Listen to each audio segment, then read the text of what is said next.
హే foodies ఎలా ఉన్నారు? ఈ రోజు ఈ వీడియోలో మనం మంచి హైదరాబాదీ రెసిపీ అయిన బగార్ రైస్ ఎలా చేయాలో చూసేద్దాం. యాక్చువల్ గా నేను హైదరాబాద్ వచ్చేంత వరకు ఈ రెసిపీ గురించి నాకు ఐడియానే లేదు. బట్ తెలిసిన తర్వాత ఏంటంటే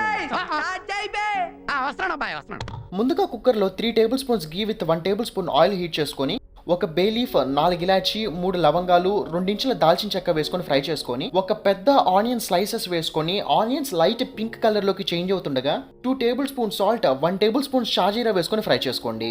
జనరల్ గా కొన్ని రెసిపీస్ కి కొన్ని ఇంగ్రీడియంట్స్ అనేవి హాట్ లాంటివి. ఆ స్పెసిఫిక్ ఇంగ్రీడియంట్ లేకపోతే that recipe is just piece of pizza without a base. Taste ఉండదు. ఈ రెసిపీకి హాట్ షాజీరా, సో మిస్ చేయకండి. షాజీరా వేసుకున్న తర్వాత 1.5 table spoon ginger garlic paste వేసి 30 సెకండ్స్ కుక్ చేసుకొని 5 కారం గల గ్రీన్ చిల్లీ స్లైసెస్ కూడా వేసుకొని ఫ్రై చేసుకోండి. గంట సేపు నానబెట్టుకున్న సోనా మసూరి రైస్ వేసి జస్ట్ మసాలాలతో అలా మిక్స్ చేయండి. రైస్ యొక్క మెజర్మెంట్ ఏంటి అంటే బాస్మతి రైస్ కి అయితే కప్పు రైస్ కి కప్పు వాటర్ మాత్రమే, అవి 1 అవర్ నానబెడితేనే.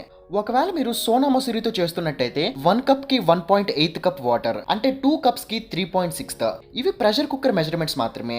ఒకవేళ మీరు కడాయిలో చేస్తున్నట్టయితే ఫర్ బాస్మతి రైస్ 1 కప్ కి 1.3, సోనా మసూరికి అయితే 1 కప్ రైస్ కి 1.9 కప్ వాటర్.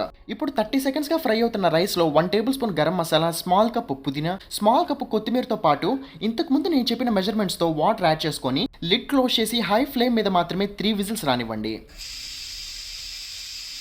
3 విజిల్స్ వచ్చిన తర్వాత మాక్సిమం 15 మినిట్స్ అలా వదిలేసి ఆఫ్టర్ 15 మినిట్స్ లిడ్ ఓపెన్ చేస్తే చూడండి ఎంత పర్ఫెక్ట్ గా కుక్ అయిందో. సో ట్రై చేసి మీకు ఎలా అనిపించిందో ఎలంఫాక్స్ లో కామెంట్ చేయండి. లింక్ కింద డిస్క్రిప్షన్ లో ఉంది, మర్చిపోకండి guys. And this is Likhith signing off. By.